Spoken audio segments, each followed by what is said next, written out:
works. Very good. Well, thanks for coming out to the Cambria Suites, everybody. Welcome to another Hardrocker Luncheon. Busy time of year because we've got a lot of sports crossing over and a lot of speakers to have up here today to get you set for more Hardrocker athletic action this week. Also, can you all thank Cambria Suites for me? Kathy and Lindsay did a great job putting it together. And by the way, the Cambria Suites, for everybody watching online, great place to stay for alumni fans coming into Rapid City to watch the Hardrockers. Great place. They take care of us really well out here. And also, a lot of the opposing teams that come in to play the Hardrockers stay out here. And yes, they take care of them very well as well. So we appreciate that. We'll kick things off with Hardrocker volleyball. Welcome up head coach Doug Tabbert.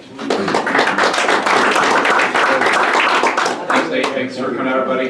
Give you kind of a quick summary here. I think I just got a hint to go fast and not talk very long, so I'm gonna follow that a little bit. This past weekend we were in Denver and Colorado Springs, played Metro State on Friday night. They were undefeated in the conference at the time, ranked I think 22nd in the country. The poll came out yesterday, they're ranked 19th in the country now, still undefeated in the conference. Good team, veteran team, a lot of tradition there. First couple sets, we struggled. They jumped on us pretty good and played pretty well, and we didn't exactly go toe-to-toe with them. And if you guys have been watching us lately, we've had some third set issues where we played pretty well in the first two sets and struggled in the third set. And so we tried something a little different in the intermission, hoping that'd help us play better in the third. And we were lights out different in the third set. Took a lead early. We were up 7-3. They took their first time out. We led pretty much throughout. It was like 21-20, then 21-all, 22-21 us. They tied at 22. We go up 23-22. They score twice and go 24-23 on us, and you're thinking, okay, this might get a little tough. We immediately side out. Tied at 24, ended up losing at 25-27. Played really well in the third set. It was just, and I looked, they played the exact same players they played in the first two sets. Same starting lineup, same rotation, the whole deal. So we weren't doing it against their backups or anything. We were playing against their best team, and it was night and day from the first two sets. We looked like a very competitive volleyball program during that time. So. We out-hit them in the third set, hit almost 300 as a team. Our two outsides, our two freshman outsides, both hit over 200 for the match, which was very encouraging. And it's just, we're just trying to figure us out. If we could ever put it together for a more than one set at a time, we're going to get something done. But the good news is we solved our third set issue, played really well, but it took us a while to get going. So. And then Saturday we played at UCCS. Right now they're fourth in the conference, and they're playing well. And we kind of caught them on a bad day. It was their senior day, and they were very motivated, and they played well. And we couldn't get them out of system was our biggest issue. And when you can't get a team out of system in volleyball, it's hard to defend. We had a lot of options, and they got a senior setter, who's a pretty good player, senior right side.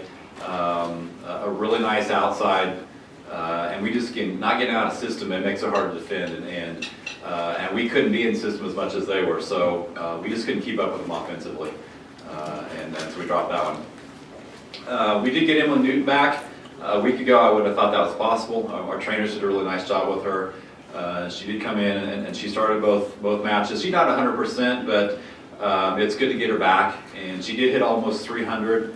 On Saturday against UCCS, so that was good. This weekend, we go to Shadron State on Friday, and then Regis on Saturday. Shadron's kind of, we played them before, and they've got a couple outside hitters that can be really good when they're on, and they're kind of streaky. And they were a little better in some other positions than we thought. The first time we played them based on scouting them. And, so we'll kind of see how they look. They've struggled some, but they've got some firepower that we'll have to deal with. And they're trying. I think they'll make it they're trying to make it a rivalry thing with us. Last year we went down there and they were warming up in these white T-shirts that were printed to look like button-up collared shirts with pocket protectors and bow ties and all that. So I think they're trying to kind of create something with us. I'm sure they'll have something special for us when we get down there. But you know, it's a team we think we can play with if we get it going on all cylinders, and so we look forward to the challenge of doing that. And then Saturday at Regis, right now they're tied for 4th in the conference, and they struggled early, but they're playing a lot better now.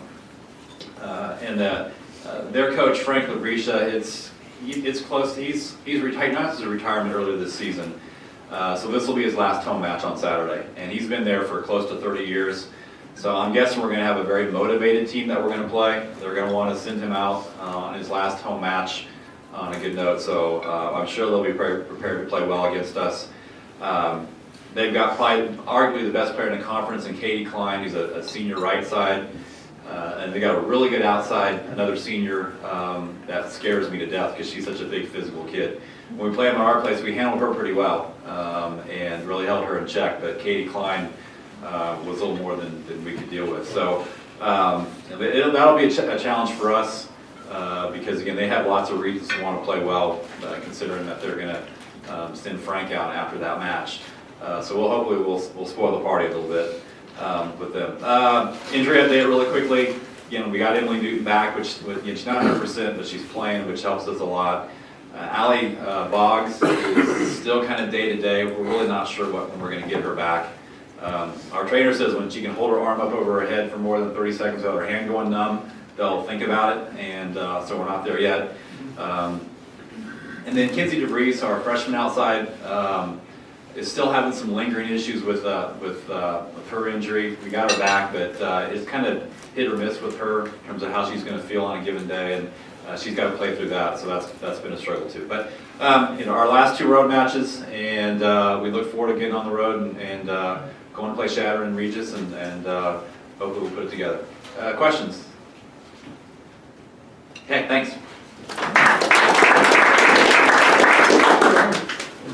Thanks, Coach. We'll keep this moving. Hardrocker cross country getting set for the region meet. The region meet is this weekend in Denver. Welcome up Steve Johnson.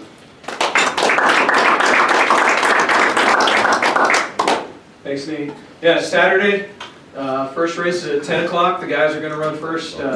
We get the region meet. This is our chance to see not just how we stack up in the conference. We actually have 3 conferences that come together: the Heartland, the Lone Star, and of course the Rocky Mountain Athletic Conference all come together.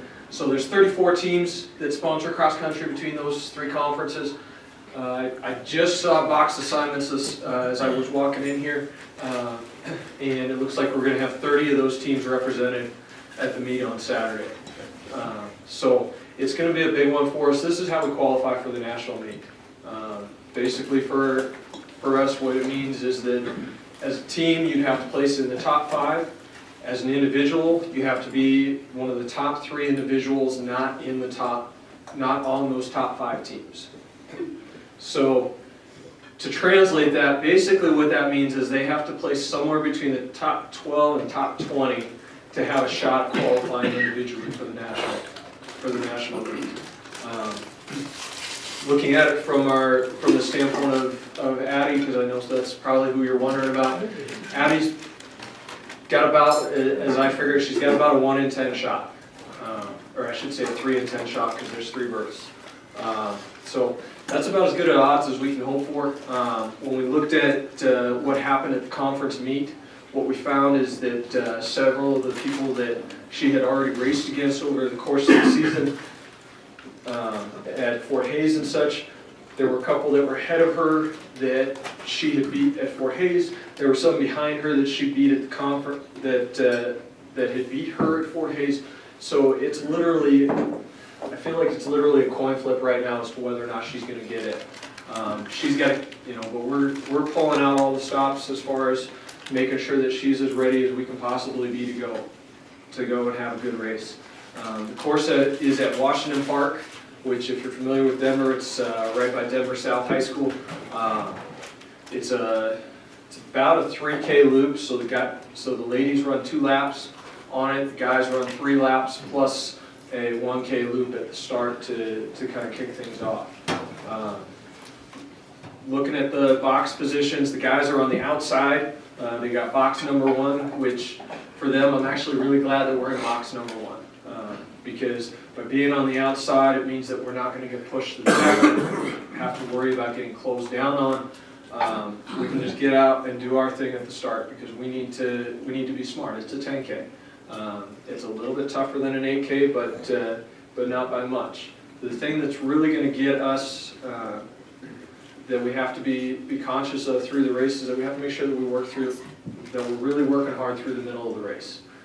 The best teams in this race will run basically what we refer to as a threshold pace through the first half of the race. So they're running at about 85% of their race pace through the first half, and then they're going to kick it up another 5% or so for the second half of the course. So we've got to be ready for that. We've got to be able to adjust to that as we move through it. And so the key there, of course, is being smart early and not getting dragged out and being in the top 10 at the 400 meter mark. We don't want to be there. We want to be working our way up through this field because especially for the teams that are coming from Oklahoma and Texas and such, they're more likely to feel the effects of altitude than we are.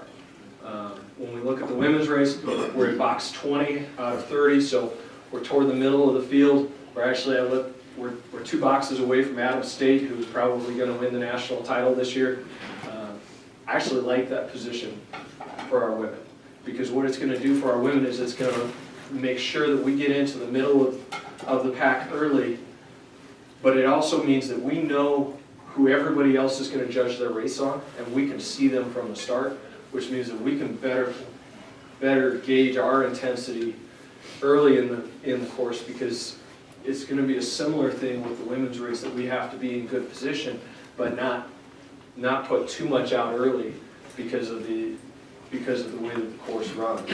And for Addie, of course, being just a couple boxes away from Adams State, and on the other side, she's a couple boxes away from Oklahoma Christian, who has one of the individuals that she has to beat. In fact, it's an individual who was in the unfortunate position of being 4th by half a second last year and is a senior. So you know that she's got something to run for. Addie's, it gives her a better view of the field and a better sense of where she's at throughout the course. So it actually works out pretty well for us. Now we just have to come in and execute.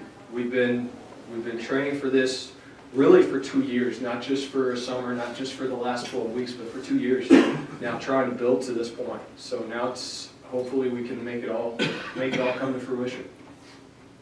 Questions? All right, thank you.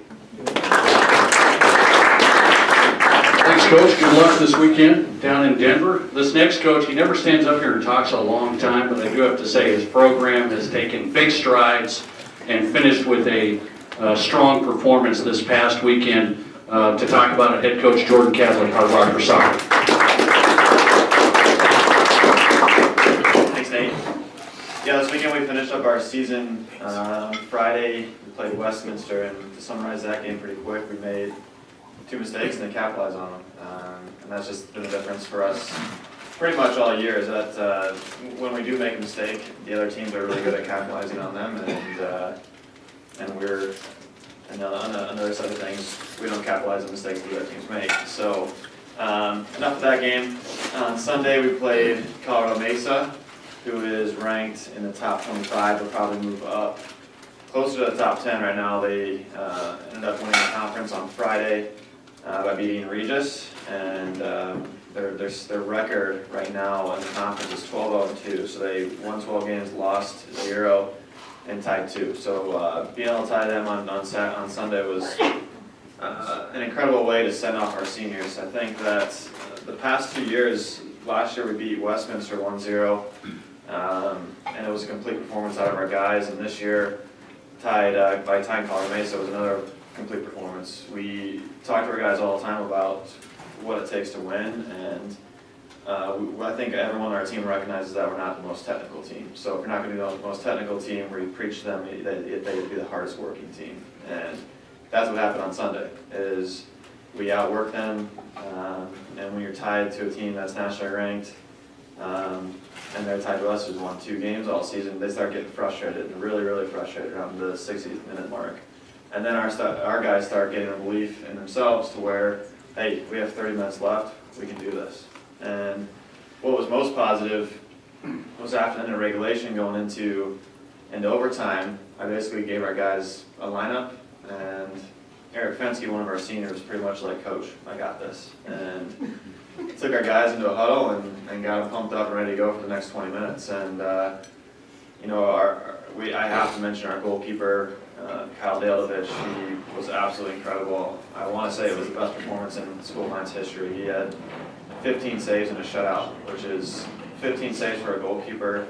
I was talking to Coach Larsen about this the other day. It's probably like putting up 50 points against one of the best teams in the conference. That's unbelievable. So he played extremely well. Excited for him in the future, and like I said before, it was a great way for our seniors to end their careers. They haven't had the most success out of any class, but for them to get a tie against a national ranked team you could tell how excited they were about it after the game. So it's pretty special for them.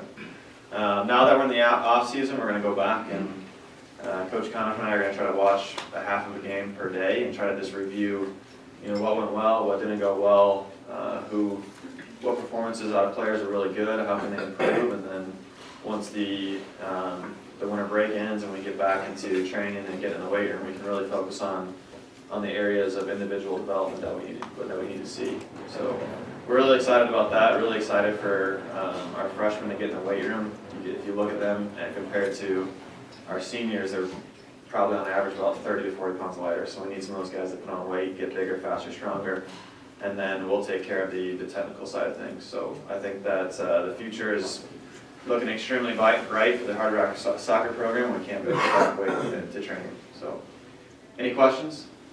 Where do you think you saw the most improvement from the first match to the last one? That's a good question. I just think the biggest thing on Sunday was that everyone worked hard, and that's one thing that I find that's inexcusable, especially in Hardrock or in soccer, is that the work ethic has to be there.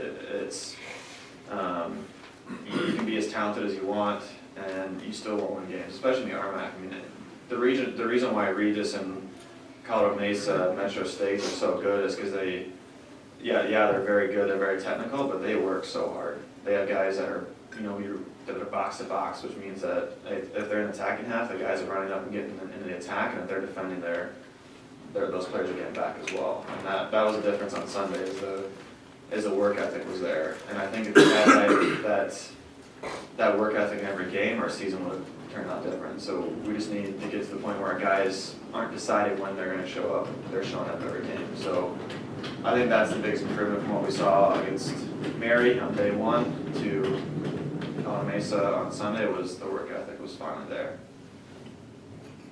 Coach Shank, did you have a question? Yeah, what's the recruiting emphasis right now? Now that you've been through this league a couple times on what the next wave of players needs to look like? Yeah, I think just like I just said, we need guys that are technical. We want to play a better brand of soccer, and that's it's difficult and frustrating as a coach to have to play a style that we played this year, and that was sitting back defensively and trying to counter. It's exciting, but when we watch Colorado Mesa and the Regis, they have 80% possession of the ball, and to defend for 80% of the time is frustrating for our guys, and they want to have the ball, they want to be creative. So what we're looking for, first, they have to be a good student, obviously, with our school. Second, we're going to look at their work ethic and then their technical ability. And that's a huge emphasis for me. If they're, like I said, if they're the most talented player in the world, but they're lazy, I'm not going to recruit them. We just can't have that here. So going on a recruiting class, we're looking to bring 8 to 10 guys in. So it's a fairly big class, and we're hoping that 4 to 5 of those guys are going to have immediate impacts with our program. So. Anyone else? Awesome, thank you. Believe it or not, it is basketball season. Yes, it is basketball season, and the Hardrockers starting off the schedule with a couple of easy games. Playing at the University of Utah on Thursday and the University of Wyoming on Friday. Hardrocker women on the road. Welcome up head coach Ryan Larsen.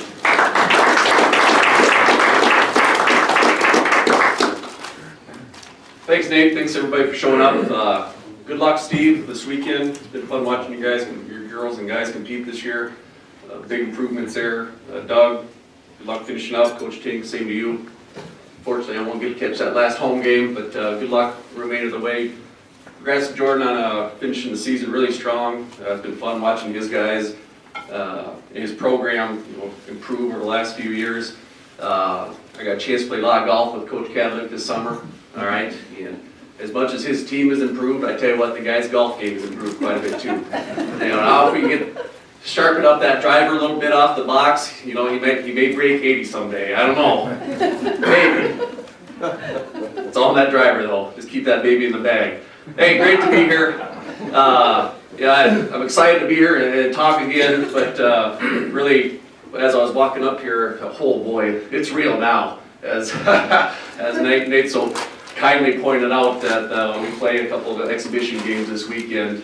So the joys of watching our kids work hard and getting better in practice, it's almost a little nauseous right now thinking about Utah and Wyoming. But in reality, I really do enjoy these games. I do. There's a reason we schedule them. One, selfishly, I get a little kick about coaching at these schools against these opponents. Heck, at Utah, I get to walk on the same court that Rick and Jarris coached on. So that's fun. We'll put on a good show, and maybe the South Coast School of Mines will come across the ticker on ESPN. You just don't know. So that's great branding for us. But the games themselves, I tell you what, they're just really good games for us. Utah, they play extremely fast. They really get up and down the court. They have a 6'6" young lady that's a returning all-conference player in the Pac-12.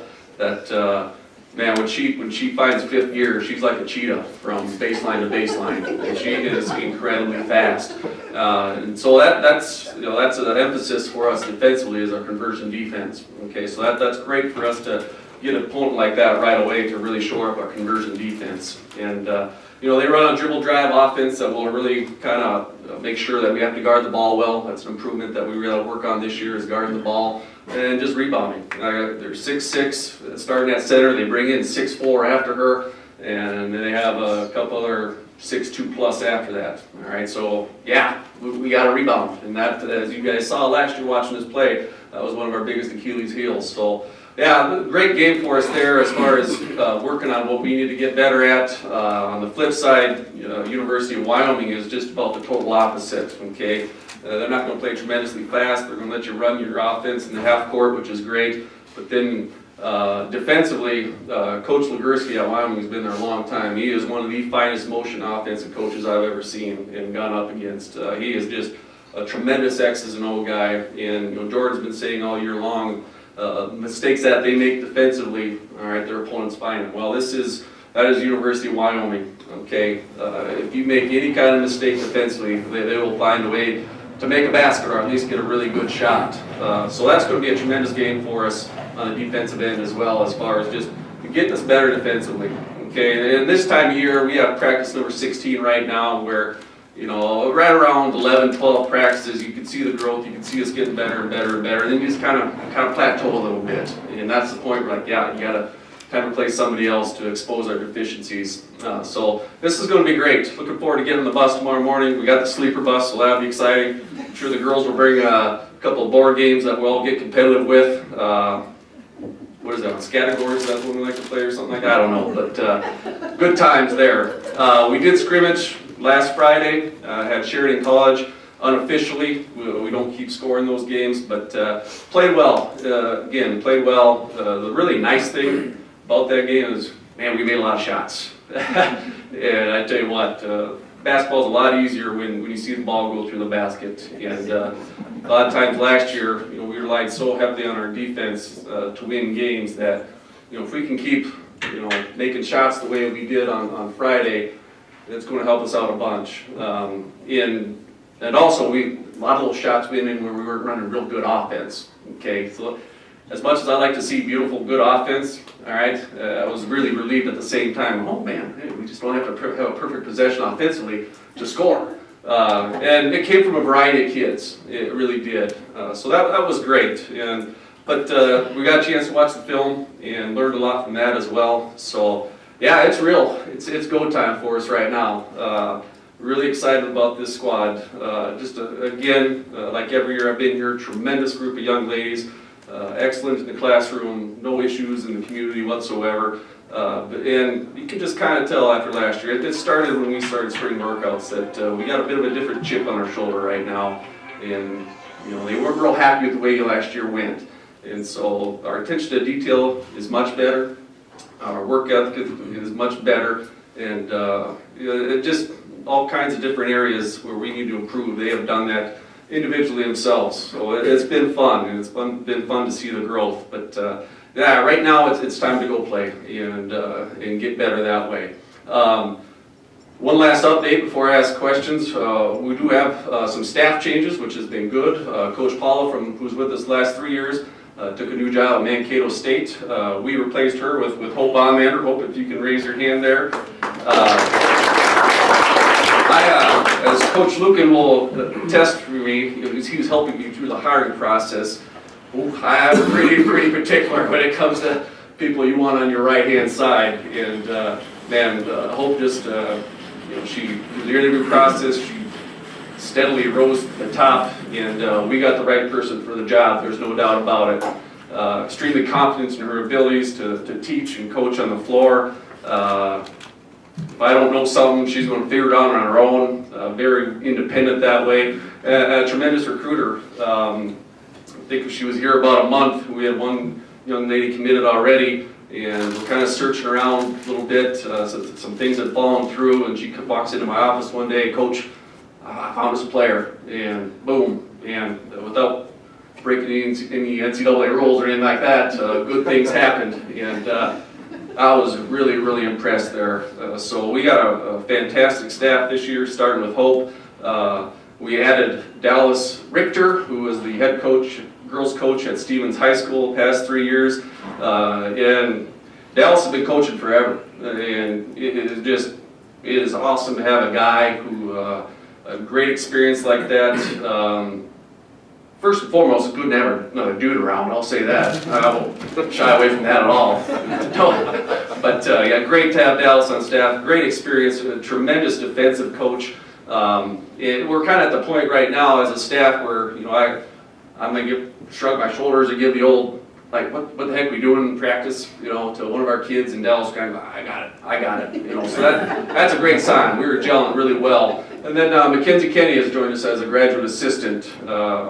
Mac is one of my favorite players of all time. She's just a great kid, not afraid to speak up at any point, but also at the same time, hey, Coach, you need this done, I got it type deal.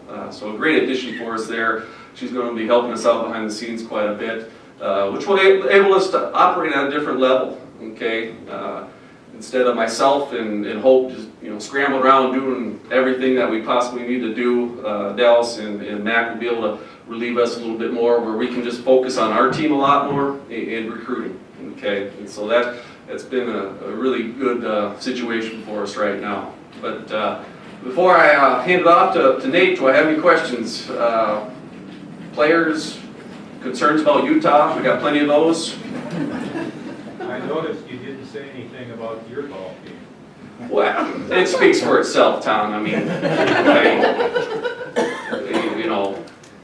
breaking 80 most days, occasional 82, 81, something like that. Coach guy, I hate to rag on the guy, but his goal all summer long was to beat me. He said he was going to beat me once, and it never happened. So, that streak is still intact. So, sorry I had to bring that up, buddy. You might be playing too much golf. We'll find out. I don't know about that. Clubs are still in the back of my truck, but as Coach and I were driving out here, she goes, "Oh, these clubs are still in the back." I said, "Well, I'm not ready to put them away yet. The golf season is done, but I'm just kind of hanging on to the glory for a little bit longer." Golf game was good, Tom. It was a good summer of golf. It really was. Appreciate you asking, though. Anybody else? Nope? All right. Thank you very much. Thanks, Coach. Coach Henry, it's not really easy for him. There he is. Okay. It's not easy for him either. He's played this game a little bit over the past couple of years. The Hardrocker men started South Dakota State. Welcome up, Jason Henry. Thanks, Nate. Yeah, I want to reiterate what Ryan said with the programs are just finishing up and continue going. It's been great watching that Sunday game. And Jordan hit on it as far as the goalie having an incredible game, but it's not just having an incredible game like that against nobody. I mean, that's the part that I thought was incredible is those guys were pretty good. And I know we talked about it a little bit, but we probably don't all understand how awesome that was, whether it was just a tie or just the goalie stuff. So anyway, that was pretty good. Obviously, with Doug and everybody else that's finishing up their seasons, good luck. And Coach Tinker too. So, but yeah, it is. It's basketball time now for us anyway. It doesn't ever stop for the most part, but we got some good guys that are in our program right now. We're excited. I'm extremely excited about the guys that are returning, especially.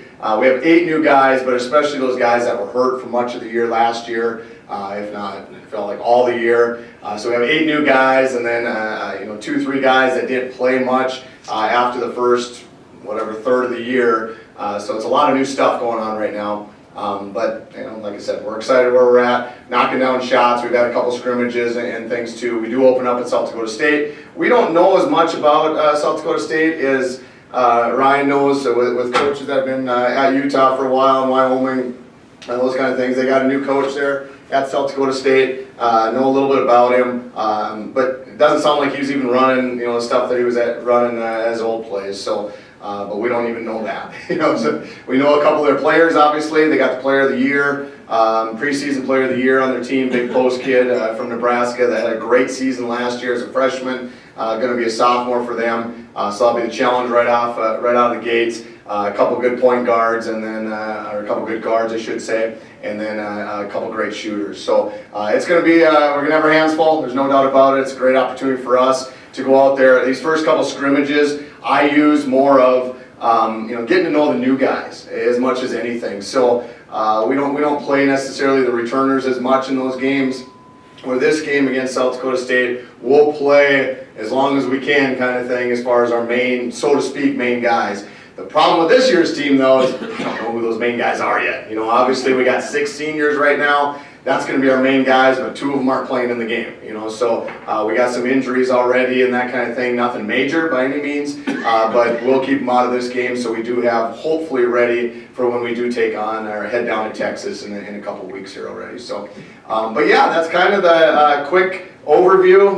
We're going to have something these next couple weeks, talk more about our guys, talk about our program a little bit more, and then obviously throughout the year and all those kind of things that we can talk. As far as our schedule goes, like I said, we do open up at South Dakota State on Thursday, so we'll leave Thursday morning for the game. And then the following weekend, we'll leave again on Thursday. We head down to Texas and play Texas A&M Kingsville and Texas A&M International. They're about 2 hours, 2.5 hours apart from each other. We'll go down there, come back. We're at home on the next Friday and Saturday, and then we're on the road right before Thanksgiving out at Mary, and then back here for a game at Thanksgiving, and then we start our conference. So it's a busy 3 weeks.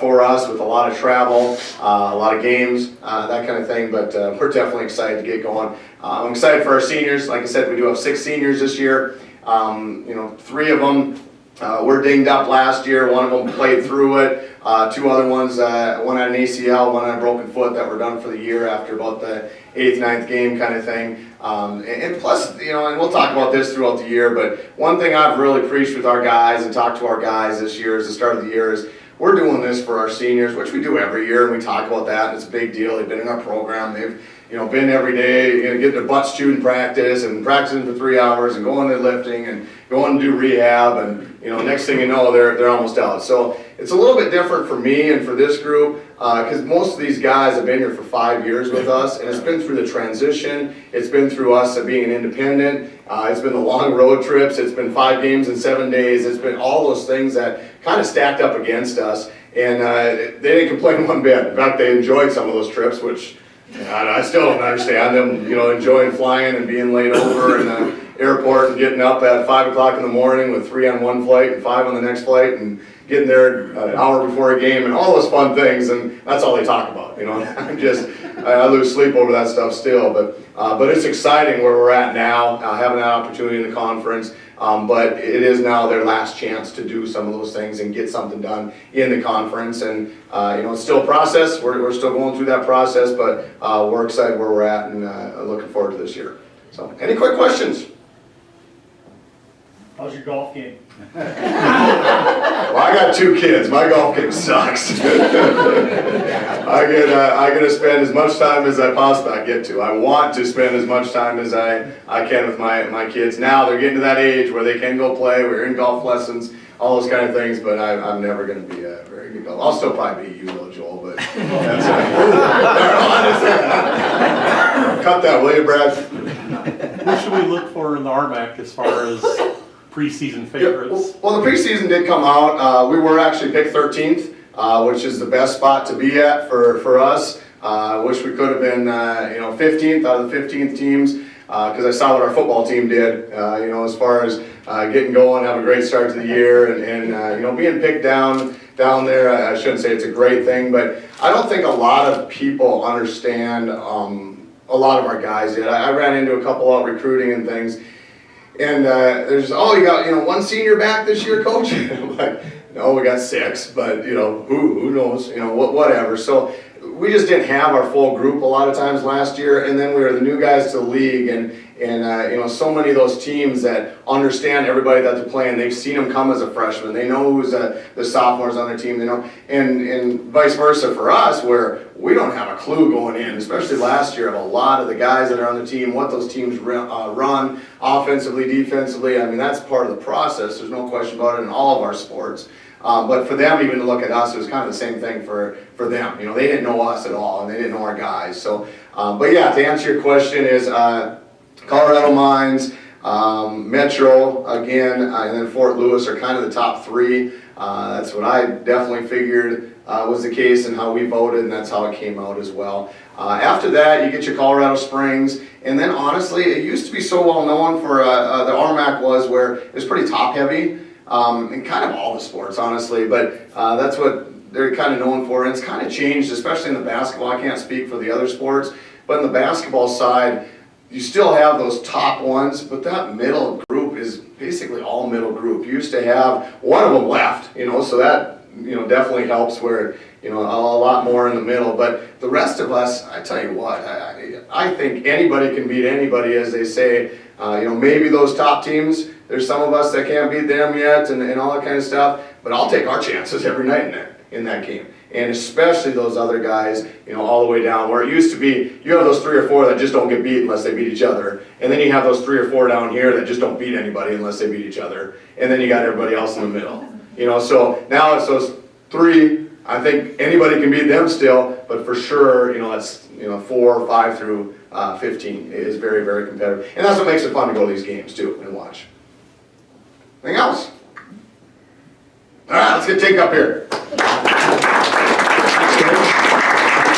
I know it is basketball season, but it still is football season too, yes. Let's talk Hardrocker football. Tough loss for the Hardrockers this past weekend by 1 in OT. Now they go to Colorado Mesa. Here's Zach Tinker.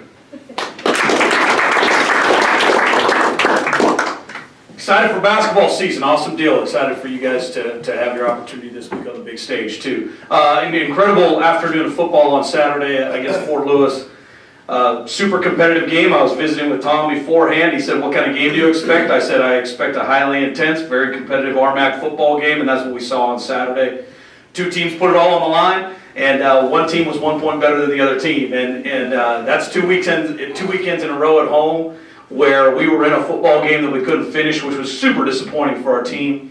But those are good lessons learned as well, and we're ready to take on the next challenge, which we certainly have coming up this week. I thought the key to the game, early in the game, we forced 2 turnovers defensively, which was awesome, and then offensively, we didn't do anything with those turnovers. It was a huge disappointment for the way we're playing offense right now. And then in the fourth quarter, we fumbled the football, which we done a great job protecting the football all day long, and gave the football away in the fourth quarter, and they turned that into 7 points. And if you really look at those 3 turnovers in the game, what they did with theirs and what we didn't do with ours, that's where we are. I was a little disappointed with where we are offensively right now, but we continue to grow. I thought we could have played a much better game these last 2 weeks, but we're growing offensively as well.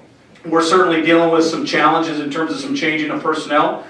which is going to happen at this point in the season. I'm not going to speak specifically about any injuries on the World Wide Web today, but if you want to pull me aside afterwards, I'd be more than willing to share with you where we are health-wise with a couple of key guys.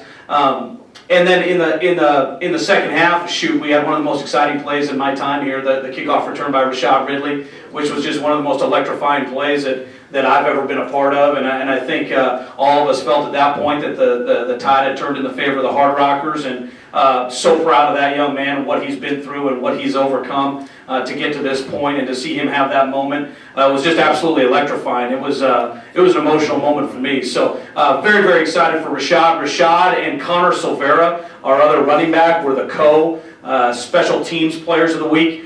If you get a few minutes to watch number 6 run down on kickoff, I mean, it will change your life. I mean, it was absolutely electrifying. Very, very physical style of play. So watch number 6 run down on kickoff a couple more times. You'll get your money's worth. Our offensive player of the game was our quarterback, Evan Sanders. Came in in relief duty when Jake went down with an injury, and threw another 3 touchdown passes with 0 interceptions, which is really hard to do against a very good Fort Lewis defense that had been very, very stingy all season long. So Evan was great, and a fine performance by Evan. Our player of the week in terms of our theme last week, our love player of the week was Dorian Coward, our running back, number 21. He's just such an exciting player. You know, he runs with such passion.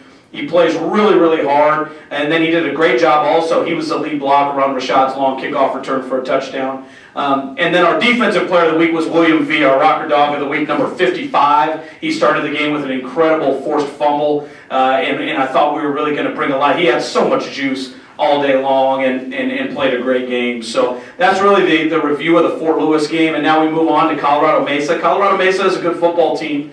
They got a record of 7-2. They had a 2-game slump in the middle of the year, but they're a good football team. They just they scored 87 points last week with 900 offensive yards, which I've never even seen a video game with that many points and yards. So that was a little disconcerting.